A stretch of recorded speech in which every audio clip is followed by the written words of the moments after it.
Gather round, dads, it's time for a tale. Hand me a book and a warm pint of ale. Let's discuss writing and the literary gods with Dan Roberts on the Dadlit Pod. Welcome to the Dadlit Podcast, the literary podcast for people who can't remember learning that kind of math in school. My name is Dan Roberts, and I am your Dadlit Pod host. Today, we are doing a special episode of the Dadlit Pod, a book club episode. We will be talking about Alice or the Wild Girl, a new release from the good people over at Skyhorse Publishing. The author is Michael Robert Liska. In 1856, Lieutenant Henry Aaron Byrd makes a startling discovery. A speechless, shipwrecked young girl living a feral existence on a remote Pacific island. He exhibits her as a wild girl in the chaotic sprawl of early San Francisco. This golden-haired child without a pass is viewed by the populace as a scientific curiosity, a titillating image of savagery, or, for many, a symbol of the unspoiled body of that young country. For Bird, she is a fragile ward in need of protection, and he keeps her confined and uses her to further his reputation.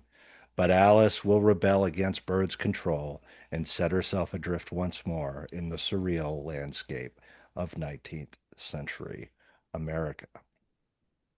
Alice or the Wild Girl takes the reader on a voyage from French Polynesia to the terminus of the American frontier. It is written by Michael Robert Liska, a fiction writer and co-host of the Lowbrow Shakespeare podcast, Who, a What, Ho, a Rat. His work has appeared in Hobart and McSweeney's Internet Tendency, as well as in Epoch, The End, and Forever magazine. His story, The Child Star, appeared in Heresy Press's inaugural anthology, Nothing Sacred, Outspoken Voices in Contemporary Fiction.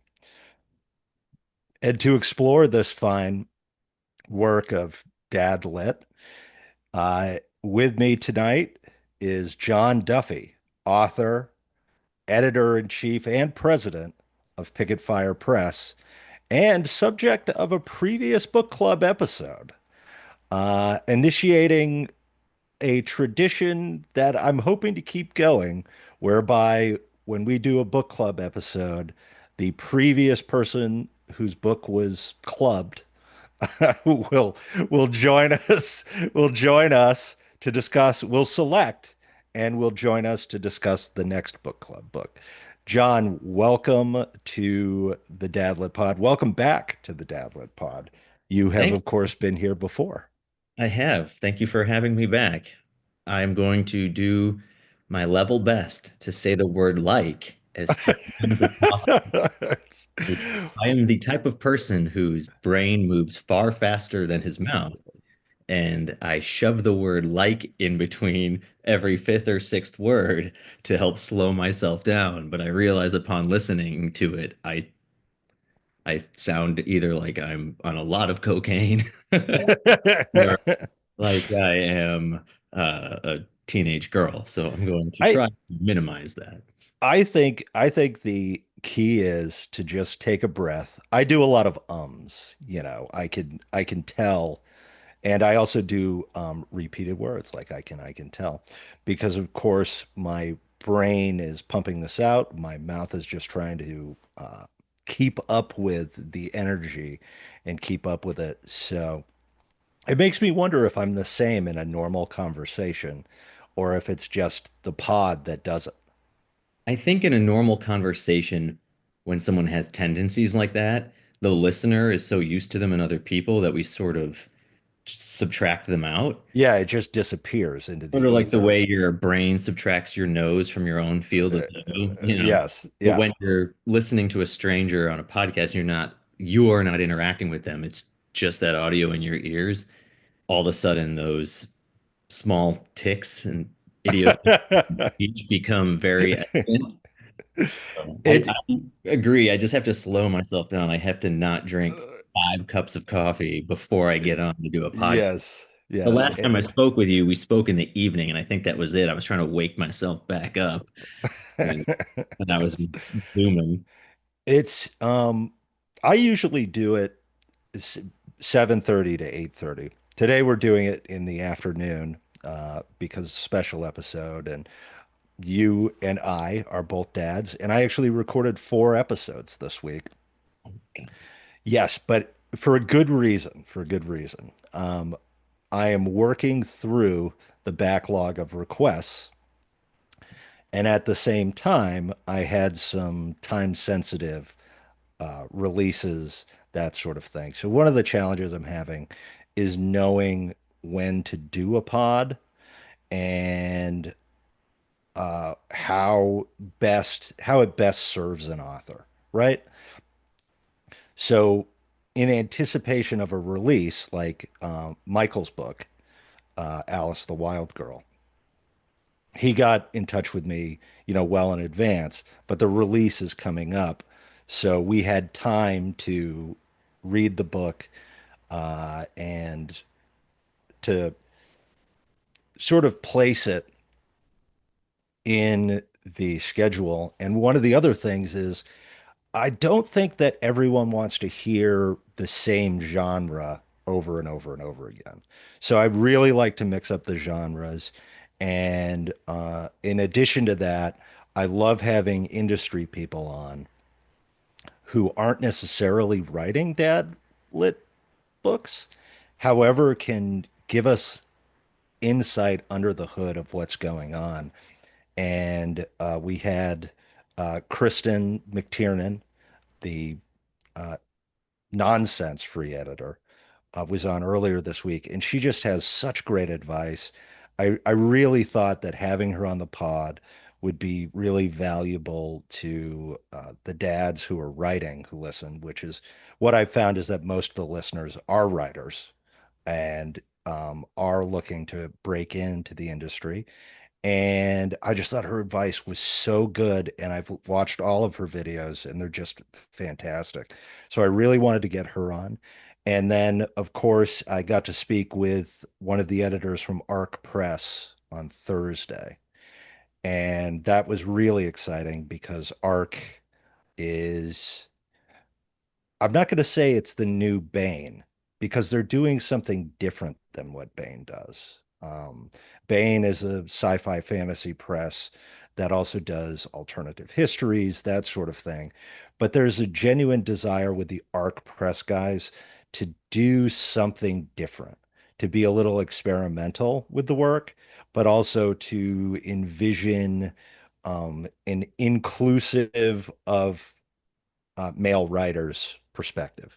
They want to basically produce dad-led, and they're doing a contest, the 2076 contest, which is submit a story about uh, America and the upcoming 300th anniversary, and make it about fantasy, make it about science fiction, make it about America. And as they explained to me, it doesn't necessarily have to have America win in the end, but the book that wins will be the one that has America win in the end. So they're excited about American fantasy and American sci-fi. And they have Larry Correa, who's Monster Hunters International, is writing a new book for them called American Paladin, and they're doing a Kickstarter. And so, I wanted to get them on and talk to them. And in addition to that, I'm super interested. I've actually submitted to the contest. I submitted my novel, The Black Hole Pact, to the contest. So I was really excited to hear all about that. When is Michael's book officially out? I'm on the website, and it looks like you can buy it right now. Okay. Is that just for pre-sale? It looks like No, I think you can actually buy physical copies. Okay, so what we're going to review today, Alice or the Wild Girl, people can now go get. Yes, Okay. I believe so. According to the website, you can go out and, oh, no, it is on pre-order. So let's see when it's going to be released. We've got the pre-order terms. It will be released September 9th, 2025. Okay, so yeah, I don't know when you're going to run this episode, but if it's not right before, it'll be right after, I imagine. Yeah, I think it's going to be, I think it'll probably be right after I interview uh, Michael. Uh, but the advantage of us recording it, we're recording it about 2 weeks before I'm going to talk to Michael, is that you and I, if we have questions about the book, You I can can go. answer them. I can answer them by asking him. Yeah. So, And I'm actually going to meet Michael this fall. We're arranging a reading here that's going to be in Indianapolis in November, where several indie writers, smaller press writers, are going to be doing this reading at a bookstore and then having a hangout afterwards. So I'm going to get to meet him officially. Uh, yes. So and you knew Michael before reading the book. only I'm from online, only from Oh, the so you saw him on Twitter. I've never listened to his podcast, but it sounds interesting. I have so little podcast time in my life to like actually listen to them because I used to listen to them a lot when I would drive, and I have far Yeah. less driving that I do in my life now. And I'm one of these stone cold motherfuckers who I'm at the gym with no headphones on. My wife Yep. thinks I'm insane, but when I'm like lifting weights, I'm just breathing and counting, baby. You're just doing the clang of the barbells. Yeah. And so, but because that, so when I have one drive every Wednesday that I do that's about an hour long there and back. And so Mhm. that's typically when I squeeze in podcasts. And I listen to your show. I haven't, not every single episode, but I just select through and grab what I can. Uh, I just actually did drive to Chicago recently and I listened to probably three of yours on that. Um, Mhm. but so I haven't listened to his Shakespeare podcast either, but I have met just through chatting on Twitter. I've met Michael and he seems like a fun guy. I think we have a lot of similar tastes in what Yep. we like to read. And he seems to get my sense of humor because I use Twitter mostly to make dumb jokes. And doesn't seem to be put off by that. But he kind of clicked on that. And then it was interesting when he was mentioning he had this book coming out that was on Skyhorse. Fun fact, I actually co-wrote a nonfiction book that came out in 2017 that was published by Skyhorse. Really? Yes. So when I wrote my very first novel, which never went anywhere, it's just sitting on a drive, I actually reached out to them at the time to see if they had any interest in fiction. And they, at the time, were not doing, I was basically told, like, we're not doing a ton in that realm. And his is actually, Michael's book is on Heresy Press, which is like an imprint of Skyhorse or whatever. So, Yeah. um, so either way, I was like, when he told me he had one on Skyhorse, I was like, oh, cool. So they're kind of they're pushing more into their fiction side. So, and his book that this Alice and the Wild Girl is much better than the book I intended to send years ago. So glad he got it. Yeah, let's talk about that. I finished it a couple of weeks ago. I'm going to be honest. I'm going to have a sheet here to return to the names, but I'm familiar with all the characters Yeah. and the whole story. This is an interesting book. And and it's interesting both because I'm a historian, so I recognize like a lot of the people he's referencing or the concepts he's referencing. And I have to say, one of the most fun, authentic, and entirely readable, pleasurably readable works of historical fiction I think I've read in a long time. Uh, he has such a smooth, he has such smooth prose that very dense paragraphs that are committing lots of information and lots of description seem to sort of fly by. And I really liked that about the book. I really liked this book. At the same time, its topic I don't know if it, I would say that it's dad lit, save that I believe Michael is a dad. Yeah, I don't know. It's your this is your clubhouse, man. You get to Yeah, say I don't know. I don't know that it's dad lit, but it's so good, right? It's just a genuinely really good work of fiction. so I What do again you think? I don't know how you set your parameters. It's weird. I would think if it's weird because like even calling the show Dad Lit Pod is in a way sort of a gimmick because it sets you up to be perhaps about one thing, but really you can stretch those parameters to include anything you really want. Yeah, yeah, yeah. I actually just listened to your interview with the gentleman who has the This Is Horror show. Yes. He was talking about how he's like, listen, it's called This Is Horror, but what I consider horror can be Yeah, pretty really expansive. anything Yes, that, you know. yes.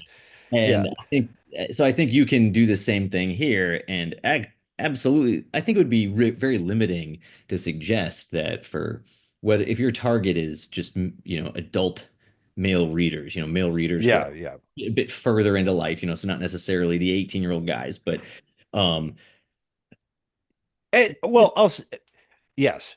this The book is his book tackles areas that male readers are super interested in, I right? would hope it tackles stuff that any reader Everyone. Yeah, yeah. really, I would just say that this is in anyone literary work. yeah, It's really good. It has really full characters. Alice the Wild Girl being one of, I think you would say we have three primary characters in the book. We have the captain of the ship who rescues her. We or have yeah. a young man who also participates in the rescue, but is critical of the way the captain engages with the young lady. The captain's overprotectiveness, the insistence that the captain makes of removing her from being amongst the crew. And then there's Alice. And you get chapters from each of their perspectives. And you go on a journey, a very interesting pre-Civil War journey that talks about uh, the frontier a lot. What do you think this book is about? I think it's about the frontier, but what are your thoughts? So I mean, it's about a lot, right? You Yeah. couldn't pin it down to just one theme. There's several themes that are prominent throughout, and I'm going to do my best to not give tons of spoilers. So Yeah, I don't want to spoil it. There's a lot of twists. There's a yeah, lot of great stuff in the book. most of the things I've selected, I also have my sheet of notes. Most of the Yeah. things I've selected are from the first port, like third to half of the book, so as to Hmm. not spoil the enjoyment of reading it for people who pick it up, and people should pick it up. Oh yeah, it's excellent. Absolutely. Interestingly, it's almost kind of an anti Moby Dick in a sense, in a certain way. That's an interesting way to describe it. I like that. Yes. Well, in a couple of ways. Now, one, it starts, you're with this crew, and they're your first few chapters, you're on this ship, the Fredonia, and they're in the South Pacific, and it's anti-Moby Dick in the sense of there's this like madness to go after the whale in Moby Dick, which is obviously a very long book and takes the first 100 pages before you even set foot on the boat. This one, it's almost sort of like sea life is boring, you know. It's kind of that like, and that's a big something you come to a lot, at least from the perspective of Bird, Lieutenant Bird, who I would say is the main character in the book, if not Alice herself. Mhm. And his his main drive is to build some sort of reputation. And he describes himself as having been born too late because everything's already discovered, right? The Yes. world has been pretty well mapped and navigated, and the whole thing is set in motion because they come upon this tiny little rock of an island, this very small sliver of land, and he's really hoping that it's not charted yet, so he could name it after himself. And Yes. so they send out a small boat from the main ship to go collect water from the island, to try to collect fresh water. And their small boat actually capsizes, and they all have to kind of swim to shore. And Bird's kind of dragged up to shore by one of his men, and he really wants this place to be called Bird's Land. His last name is Hmm. Bird, and he wants, and so he's hoping there's one thing left in the world that maybe he could cite as an accomplishment, and that his name Yeah. is attached to. And so a lot of the book is about the importance of name and reputation and legacy, and at least in his mind. And then what is any of it? Really, it's part of the exploration is what is any of that really worth? And sort of the second main theme is how nature sort of reclaims everything, Yeah. and how people return to feral, animals return to feral.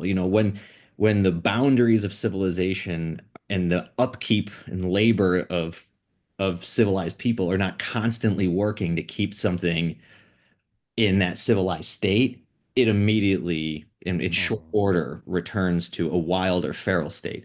And this you see examples of just throughout the book, big and small. And you see his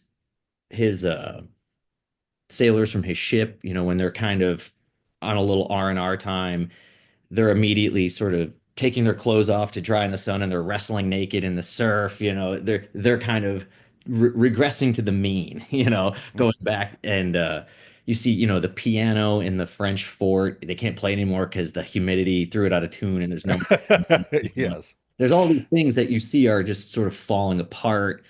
And or being burned down or whatever, and they just and nature just kind of takes it back. And our titular character here, Alice, she has been, I won't spoil how she got to the island, but you do find out over the course of the tale sort of what happened to her and how she ended up there.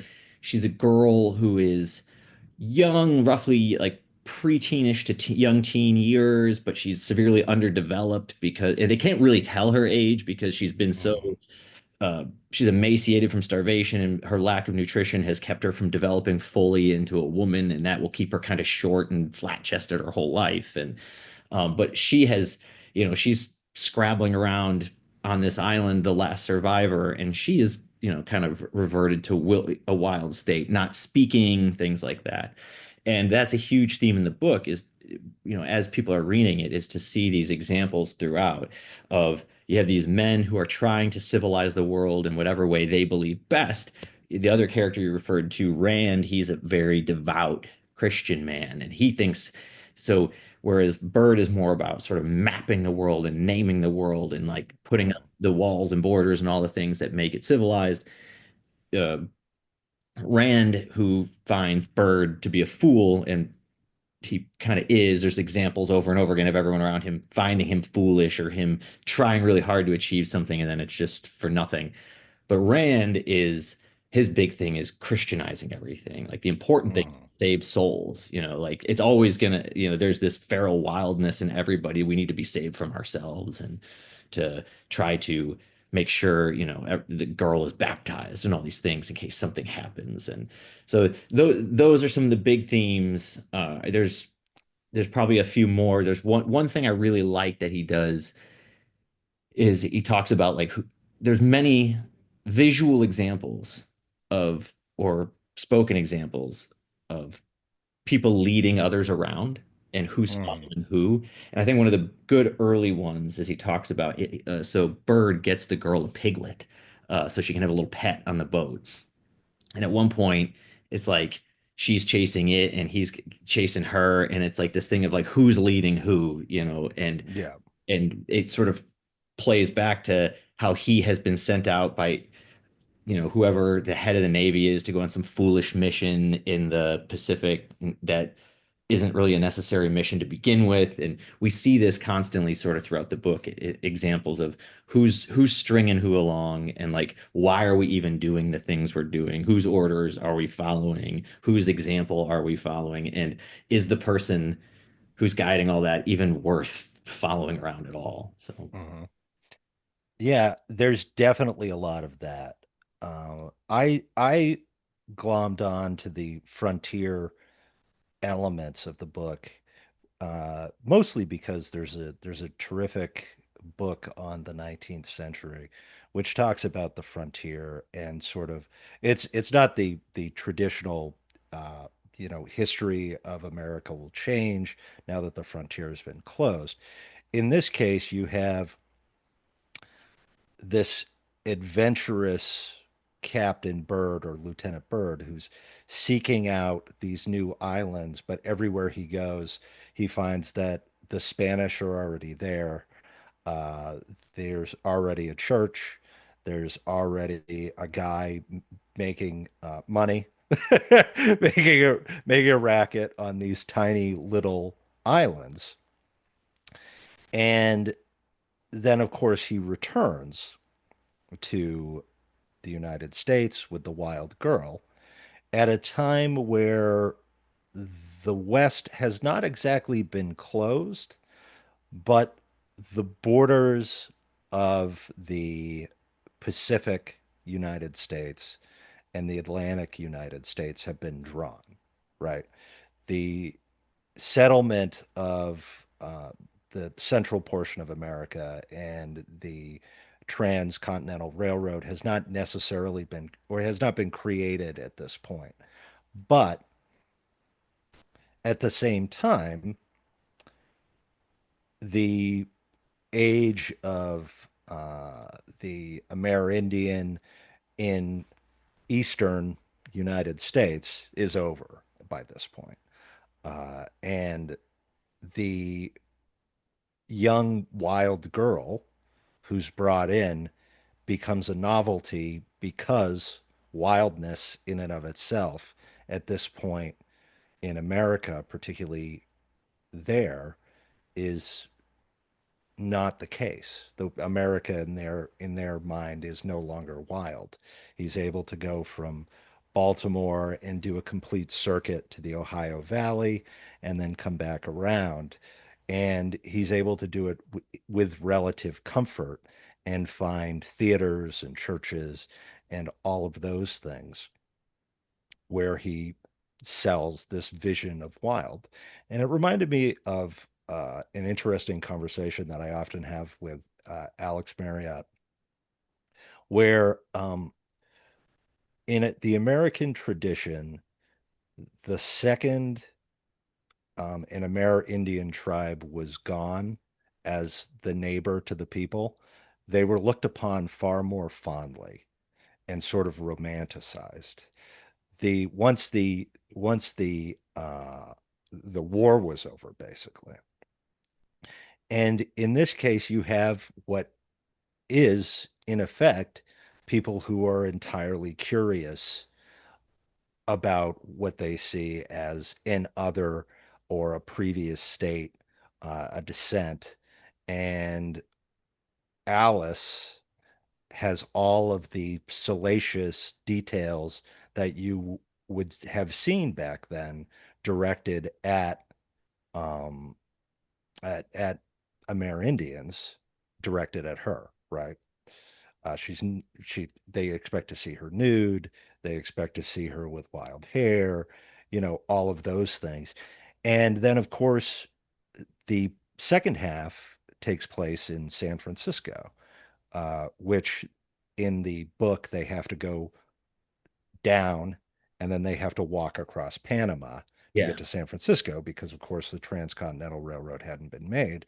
And crossing the Rockies, even at that point, was incredibly challenging and took enormous amounts of time. So once they get on that other side, you see this um, current gold rush boom of San Francisco, where it seems to just like emerge out of the ground into this just boom town, this explosive boom town, which only moments ago was the end of the earth for Americans, right? That was it. It used to be there was nothing there to the American mindset, and now it's a boom town. There were Spanish missions, there were Spanish villages, there were Spanish towns, but San Francisco sort of explodes onto the scene, servicing whalers, servicing the gold rush and the development of industry out there. And I don't want to ruin the book, but we get to the end of the 19th century and we sort of have this moment where th- that boomtown faces calamity, which those who are familiar, there's a very large earthquake in San Francisco. I think a lot of it, again, talk about themes. The other two are going to Yeah. be control and kind of going with the like return to wildness. There's impermanence of everything. Yes. Yeah. We see and so we see the futility of a lot of human effort because no matter what we build or do, it's all temporary. And Alice sort of, and even later Bird will sort of exemplify this in how they can't remember things. They don't remember their own lives, you know. Yeah. And as time goes on and as they get older, you know, he becomes out. He starts off older and then he becomes a very old man as it goes on. Mm, He's growing up, but even their own memories of what they've done and sort of who they are fade. mm, And so all these things that people put their effort into that they think are very, very important, none of them really hold for them. And there's also a big theme of control, which probably plays into that, where into the impermanence, where our fear of impermanence, our fear of the wild, mm, our fear of the unpredictability of life makes us want very much to control all things that might throw us out of our current comfort zone or throw off whatever our current labors and efforts are. And we see this throughout the book in the fact that he constantly drugs the girl. yes. Like I don't know how you even pronounce it. It's like laudanum. Yeah, it's an opioid. Yeah, It's a distilled opioid. like it distilled, some sort of heroin byproduct or Yes. pre-product or whatever. But it's like a morphine in liquid form that he is constantly dropping onto the girl's tongue. So whenever she is getting fidgety or moody, he can just kind of chill her back Hmm. out. And she comes to be basically addicted her whole life to this. Yeah. But he's a drunk. Bird is a drunk. And we see throughout the book, everywhere there is civilization too. We also just find people who are constantly doping themselves up with something. They are It's they're drinking and they're well, it that actually, so this is an interesting thing about American history that we don't talk about a lot, which is that we have never recovered the amount of alcohol we used to drink before Prohibition. In the United States, the even the heaviest drinkers are drinking the heaviest drinkers without descending into madness are drinking less than they used to. Uh, uh, on the whole, the volume, all of those things, drinking was a staple, particularly of men's lives in the United States. So it doesn't surprise me that everyone's drunk all the time in the book. It was pretty standard. It was pretty I standard blame quid pro I quo. blame wokeness for our current low numbers. Yes. And I Yeah, feel we like really dipped. We we got really to stop dipped. being such beta cucks, and we need to get our Chad on and all start drinking a bottle or two of whiskey every single day. Yes. Well, the other thing was variety, right? There used to be an immeasurable variety of alcohol in the United States, particularly whiskey, because it's produced from corn and wheat and was very easy to store and transport. And to that extent, the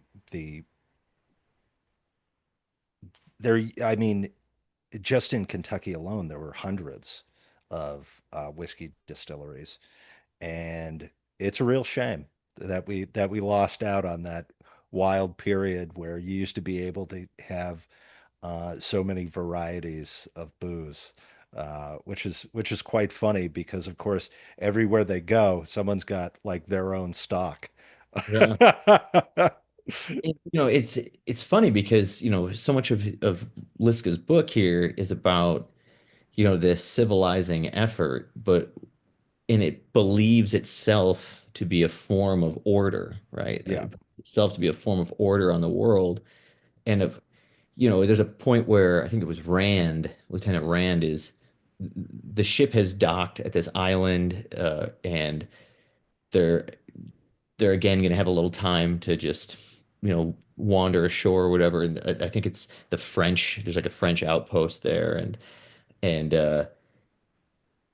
and he sees that there's like all the ship, the crew from the ship has just kind of run off, and they're all just grabbing all the native ladies, and they're all just going off to to fornicate and drink. And it's funny that this addition of alcohol it's not really a stabilizing, order bringing force. Yes. So that they believe they're in some way, you know, taking the world out of a wild state, but they're Mm, just kind of there's this irony that they're all constantly loaded, and yes.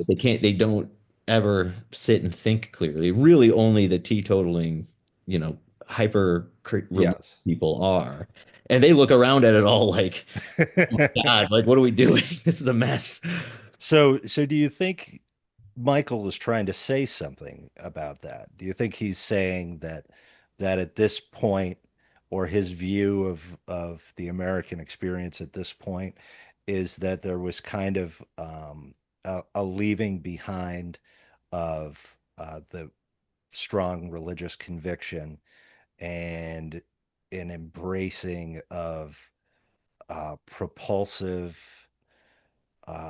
propulsive entertainment and thrills and uh, capitalism, right? So sort of this this money. The focus becomes on money, glory, and the religion just sort of gets left behind almost. Yeah, I don't want to spoil Yeah, the yes, book. yes, Like this is the hard thing about doing this, like a show like this, where like I don't yeah, want to use examples of things that happen that will then ruin some of the yes, yeah, more salient plot points and stuff in the yeah. book. Well, Uh, let's talk about his prose then. yeah, so I thought about it when I was reading it, and it's when I was reading it, my impression was that it is it's written sort of in the voice that it has to be. I feel like it's the appropriate voice. It's the appropriate prose for the voice. Hmm. So it is interesting in that we are bouncing a little bit between different people's perspectives. And there's this thing, if when you get the book and you look at the chapter headings, you'll see a lot of chapter headings have names, and then some are just like in ellipses. Some things are unnamed, which Yeah. again goes with like the theme of the one of the major themes of the book, trying to name things, Hmm. to box them in with a word. And all those chapters that have no name heading are from Alice's perspective. The prose doesn't shift much between No. the prose itself doesn't shift really between the perspectives. The voice will, and but it's clearly written by someone who has spent a lot of time on word choice and sentence structure to give it flow. It's Hmm. not one. I didn't read it thinking this jumps out at me as something where he's trying to really win you over purely with the prose, in the sense of No, no. not letting it distract from the story, right? Yes, that's to my mind the there's a smooth eloquence about it, Yes, right? that's a good way to put it. I didn't get hung up on anything. I just sort of felt like I could immerse myself and follow along and also envision what's going on, right? Yes. I had a very clear vision of everything that's happening in the book and that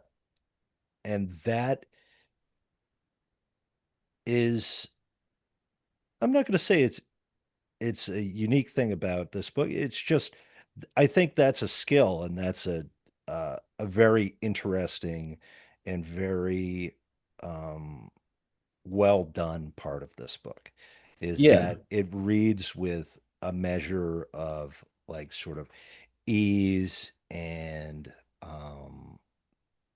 allows you to enter the space. Yeah. And it's not overly stylized. I mean, somebody who is writing in a time period starting in 1856, if they want, could be given a bit of leeway to, Mhm. go hard on some of the linguistics.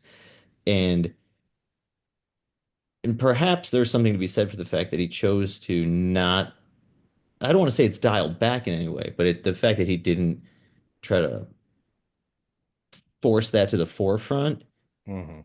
kind of, again, I think is appropriate for a book that's about how actually everything's already kind of been done. Like the glory days are in the past. The And like, yes.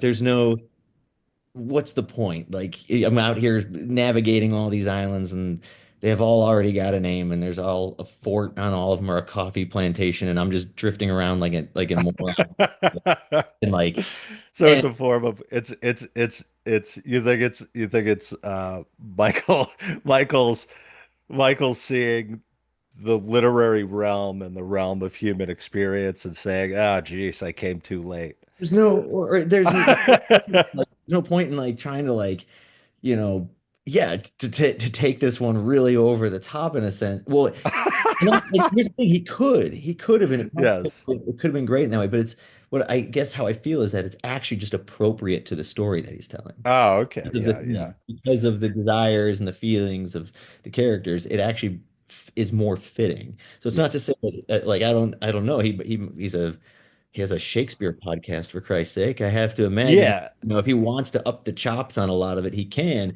And like you're saying, it's still smooth and it's still eloquent. You're not going to read it feeling like you're not. It doesn't feel like of low grade. I don't want it to come across like I'm Yeah, saying. yeah. I just feel like it is what he went with. He didn't let his possible internal ego and the need to have people fawn over, you It's know, not written in how much iambic they ran to the pentameter. dictionary. It wasn't really on his criteria of how he would, end up feeling successful about it. Well, Yeah. he did put in literary allusions. Oh, yeah. Yeah, I Yeah. picked up McTeague You get because me everywhere. I get McTeague, but in this one, he's in San Francisco. Of course, this would have taken place 40 years before McTeague was written. McTeague, I think, is written in 1890. And but he makes reference to a dentist with a golden tooth hanging outside Yeah. their dental parlor. And I Yeah. was like, oh well, clearly Michael wants us to know he's read McTeague. He, Who'd you find in oh there? man. So he's got, I actually marked some pages for some if Yes. you Yeah. can Because this is, he entertain. clearly did it on purpose, because I brought it up to him. And when I messaged him, I said, nice McTeague reference. And then he's like, you noticed that? I'm like, well, yeah. So this one here, so there's a point where they're they have stopped at this island and they're dealing with some natives from the island. And they're doing like they've come aboard, they're trying to do a trade. They want gunpowder, but he can't give them gunpowder or whatever. Yep. And I'll just read this short section. He says, Bert observed how they all clustered around their chief, jockeying for the position nearest to him, searching his face for any sign of joy or displeasure that might inform their own bearing. Just as naval officers had their epaulettes and medals, and the chiefs were adorned with the evidence of their contacts with Europeans and Americans. They wore rosaries and had ornamental brooches pinned to their sashes. One possessed a watch fob with nothing attached to it, which he let dangle from the buttonhole of what appeared to be a lady's velvet jacket. he's giving a nice little wink to Blood Meridian, and that is Oh, really? yeah. So when their party, the Captain White party with the kid, early in the book goes down, and they come upon this like, Comanche war party that's about to slaughter them, and they're wearing like one has a tuxedo jacket on backwards, and one's wearing like a Yeah. bridal dress, and Corbin McCarthy calls them death hilarious. Now McCarthy goes into this huge, it's a page long description, and it's one Yes. but this is like a little wink and a hat tip to, the indigenous people, of some far off place wearing the trappings of Western civilization, but wearing them improperly. Uh, Yep. so I caught that one. The there's like a straight up reference in the book where I think it's Rand is referring to his maybe his aunt or his mother having told him that people should just tend to their own gardens, which is a straight up Voltaire Candide reference. um Hmm. there's like there's a couple of things that remind me of Charles Portis, which I could go either way whether they were intentional, but I'm pretty sure Michael, I know he's a Portis man. So uh, so I think it's not at least there's influence here Hmm. where Portis does this great thing where he doesn't describe a character. He sort of has someone else notice a thing about a character. So we understand like that the person has bad breath because of something else someone said, and then you're like, oh, this whole time your Hmm. main character is some guy with halitosis or something. You Hmm. looks like a rat or something. Find it out sort of from a mirror from another character bouncing it back. He's never just straight up like, and he looks like a rat. And we get that about Bird being a drunk, being a fool. We get a Yep. sense of him often from others, sort of bouncing it back on him. And then there's also a sequence, and without going into the details of why it's happening, where Bird it's not an official trial, but he has to do there's like a hearing regarding his Hmm. behavior as captain of this ship. And that gave me a little bit of Masters of Atlantis, which at the end of which there's this hearing, this silly hearing in the Texas State House about like the Nomen Society, and it's absurd. Like they're accusing them of all this stuff that has nothing to do with them, but there's an absurdity to the Hmm. whole situation that I think I kind of found a bit of in this hearing of Bird in this room. But I would actually say one of the main literary connections that really sort of jumped out at me was I feel there's a lot of Lolita in this, and Hmm. not like I've never. which is going to sound crazy, but in a Yeah. non-sexual way. This Bird controlling, like owning this young girl and moving her Hmm. around, hiding her from her family, you know, Yes. like she represents something for him, this opportunity to have some accomplishment, something of notoriety, something that he did that he can be remembered for. And then when it becomes apparent that maybe he should let her go, he continually avoids having to do so to the extent of, yes, fleeing to the other side of the country. And Hmm. I think there's a big, like, Lolita vibe there, as the kids might say. Um, the way that, Humbert moved Lolita around and tried to possess her. Now, of course, his was a sexual deviance, but this is Yep. still sort of the same thing. He's drugging this girl and like stashing her away and then like using her for whatever he can to make money and things like that. So I felt very like there's a big Lolita thing there. Interesting. What books that are kind of like this book? I don't know that I've could come up with anything. I'm not the best. I never I I do. can't count my own titles. Yeah, I don't. I I can don't only know. look at the things that I'm seeing hints of, right? So I see shades of Lolita in there. There's definitely shades of Cormac McCarthy in his exploration of civilization in the West, right? Hmm. Now, Cormac McCarthy explores often the more violent aspects of things like settlement, the West, things, the manifest destiny and all that. Hmm. And but he also sets characters out of time. right? If you Mhm. look at, John Grady Cole or even Billy Parham from the Borderlands trilogy of McCarthy's, these are men out of time. They're too late to be cowboys.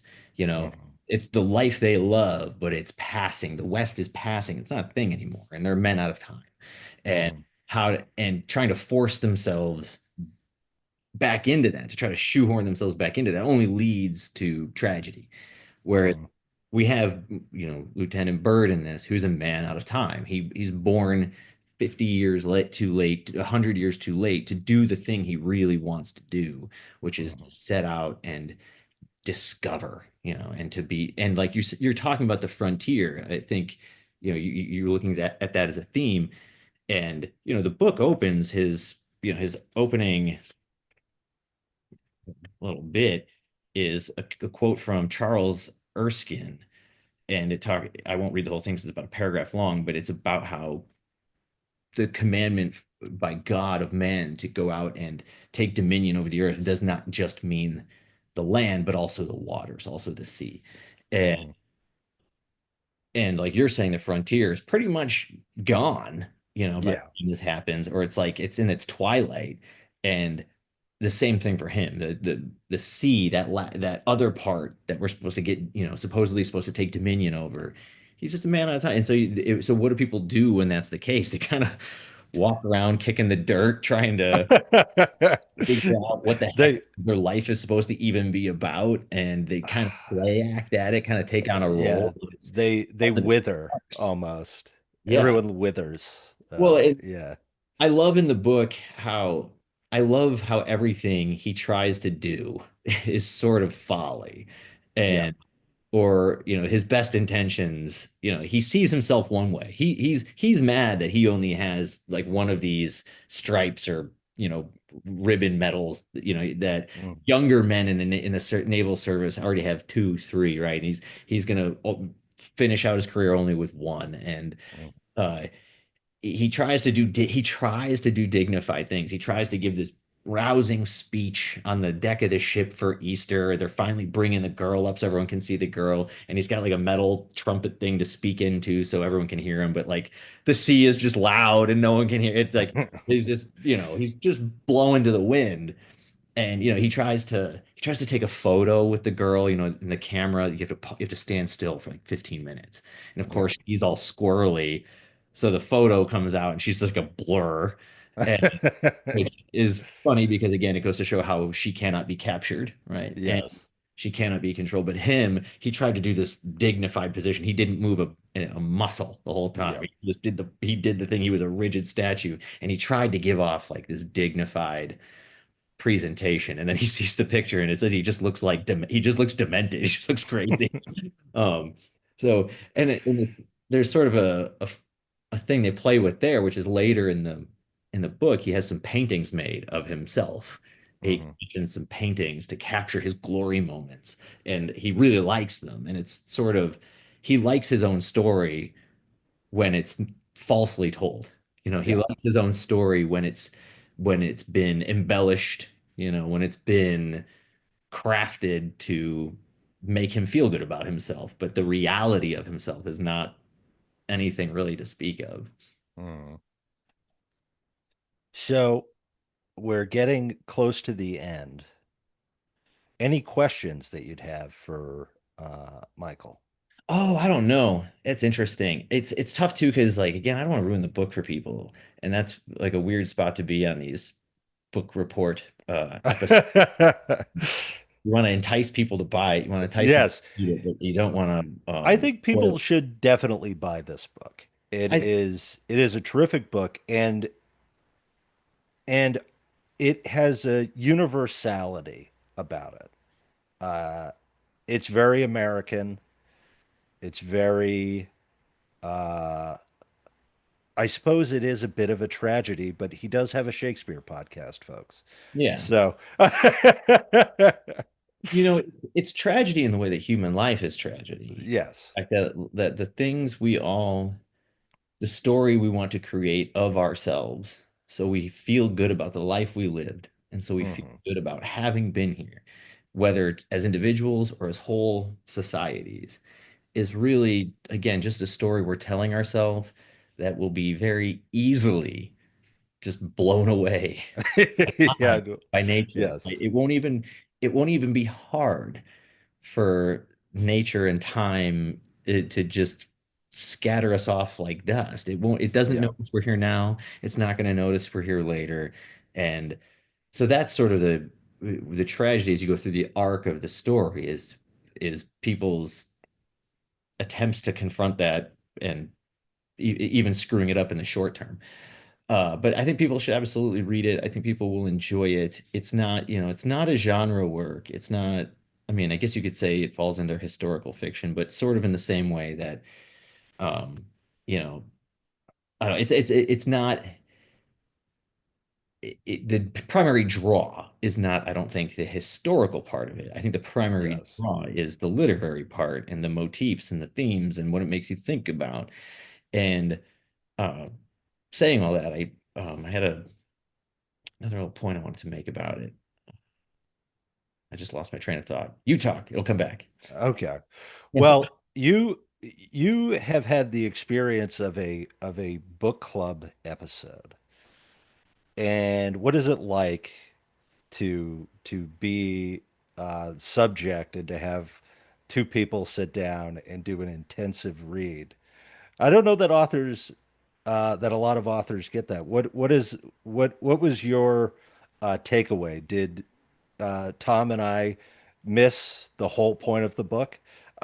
In a certain sense, you're also in the same trap that I'm in today, in that you couldn't talk about some things because you didn't want to Yes. spoil the book. So we're talking about Where When It Rains, my last Yeah, book. where when it rains. Yeah. Uh, and now here's like, so in my read, I think it did inform how I wanted to read and talk about his book. My copy that he gave me, it's full of notes. I have writing on like Hmm. so many pages where I'm like underlining and circling to try to make sure I kept things in mind.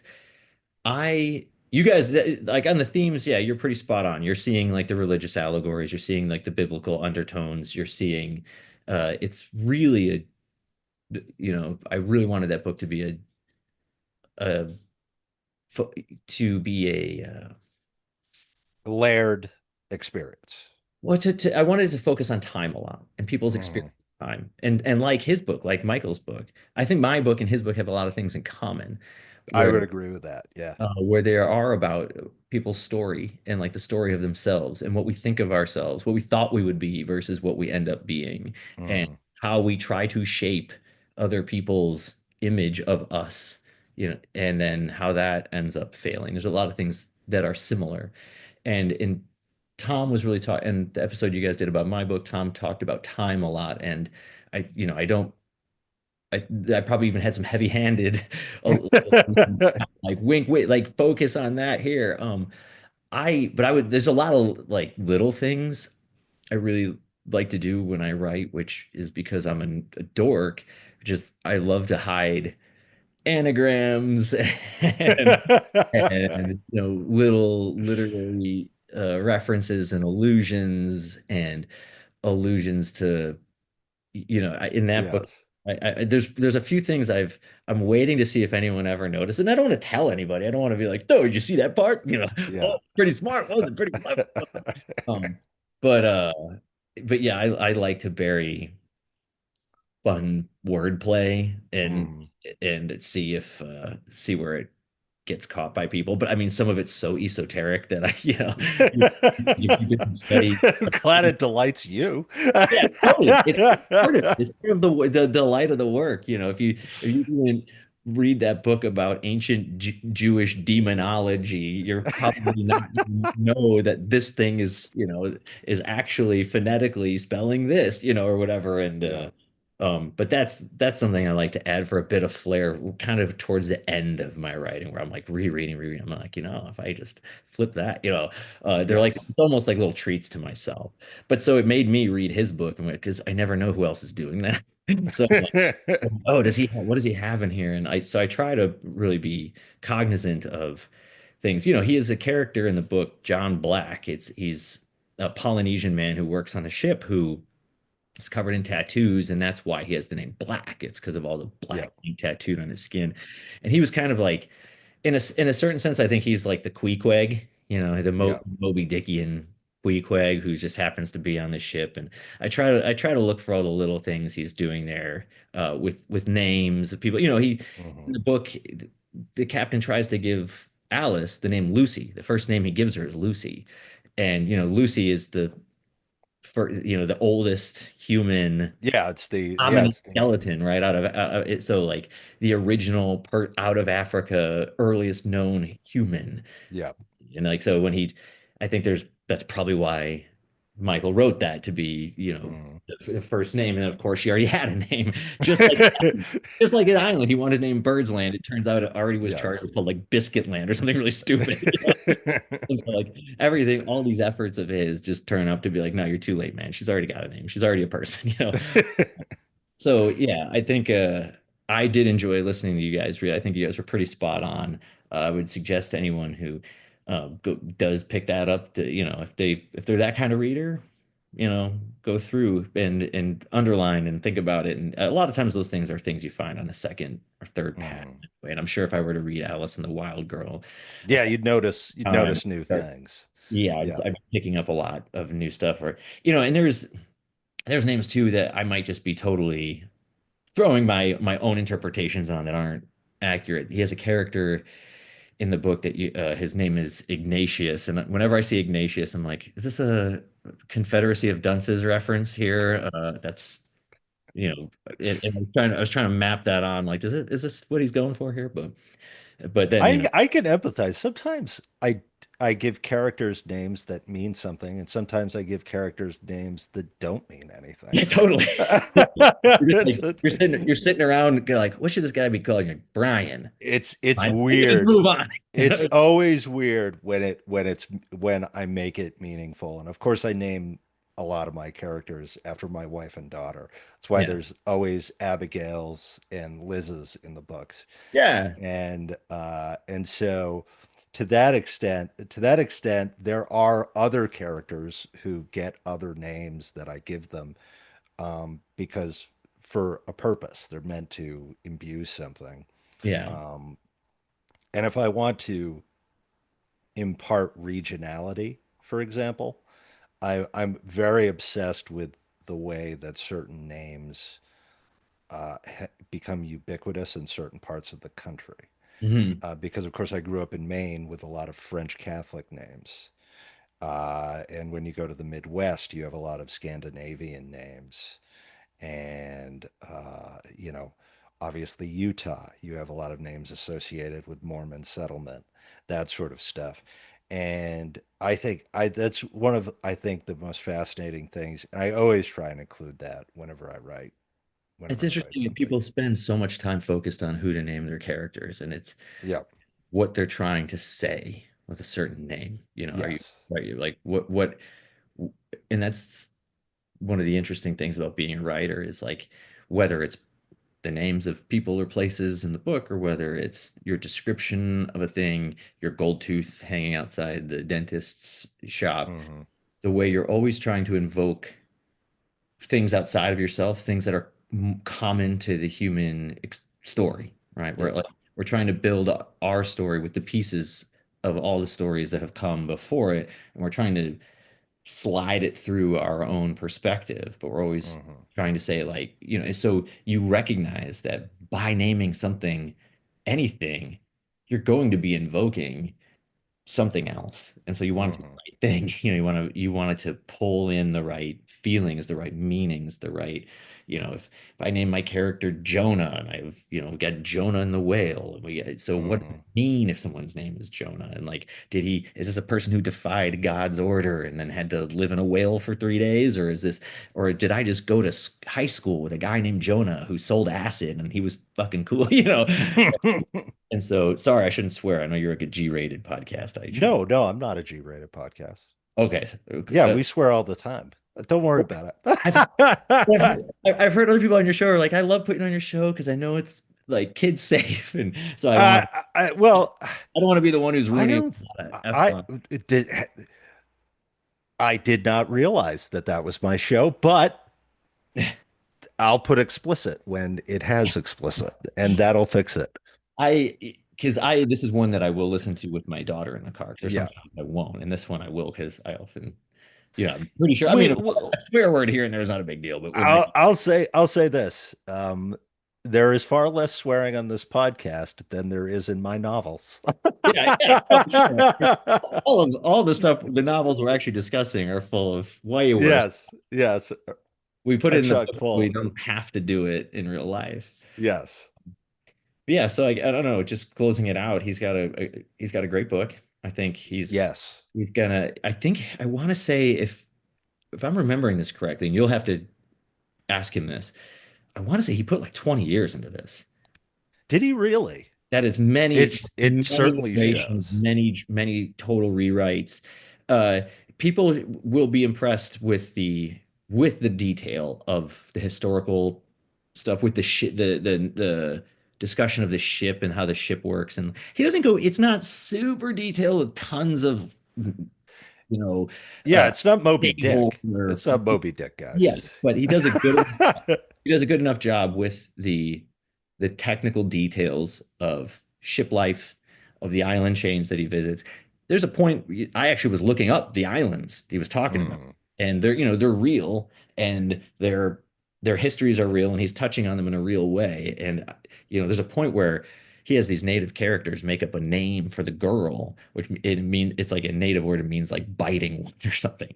And but I was like, how would he know like what their word would be? And like, so I was trying to like mhm. do searches about the islands he was talking about, the peoples he was talking about, and he's done a really good job of making it a book that exists. Obviously, it's fiction, but that is not taking liberties with history and with the reality, our shared Yes. reality. It has weight, as we say on the Dad Lib Pod. It benefits from having weight.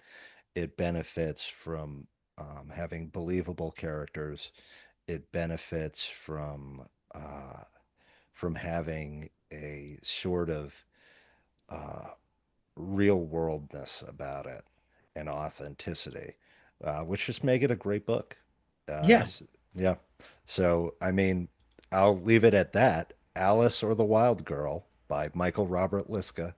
It's going to be out September 9th, 2025, from the good people at Heresy Press, Skyhorse and Skyhorse Publishing, and their sub imprint, Heresy Press. The one thing that I noticed too, and I don't know if you felt the same thing about the cover. I know this is an audio only podcast. So when people look at the cover, Yes.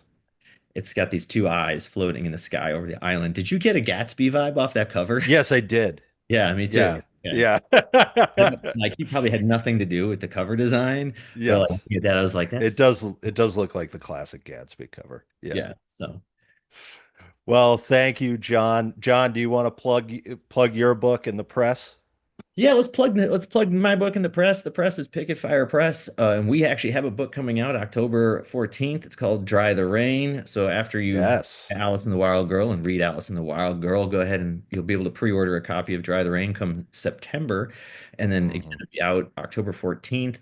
And it is a a much harder read than this one in Yes. emotional Yes. in its emotional content because it's just a lot darker, and it's also written in an incredibly precise voice that Yes, which I I'm really know. looking forward to talking to Richard about.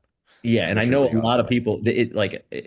As a guy who's trying to sell the book, this might be not the right. It's not going to be for everybody, and that's okay. There Yes. are going to be people Yes. who are like, this is hard. This is hard to read. It's one of those things. There's great books like that. A Clockwork Orange. I really enjoyed the book The Wake by Paul Kingsnorth. These books that are written in a very specific linguistic, like an invented linguistic sort of strain, and it can take 10 Hmm. pages, 15 pages to get into the flow of this is how this person talks. And I Yes. think it'll be the same thing with Dry the Rain. When people are reading that in the beginning, they're like, what the fuck are these sentences? Like, how do I, because she's so hyper specific about everything. And there's like, it's a cascade of of, appositives and things describing the previous thing in the sentence. But once you get into the flow of it, and you understand, once you read the story, you understand why she thinks Yes. in this way. It's not for nothing. But it will be. one of those more challenging reads. I joke, I'm like, this is not your cozy beach read. This is like, No. this is your sit down because I want to read now read, and I'm going to put 30 minutes in, and I'm going to not rush. I'm just going to read it and take it in. So check for that. And then, yeah, follow us on Twitter, and you can see my dumb jokes. Thank you, John. That was John Duffy. I'm Dan Roberts. This has been a terrific book club episode of The Deck. Our time together has come to an end. It's time to return to your wife, kids, and friends. It's time to pick up those books you forgot while you wait for the next Dad Lit Pod.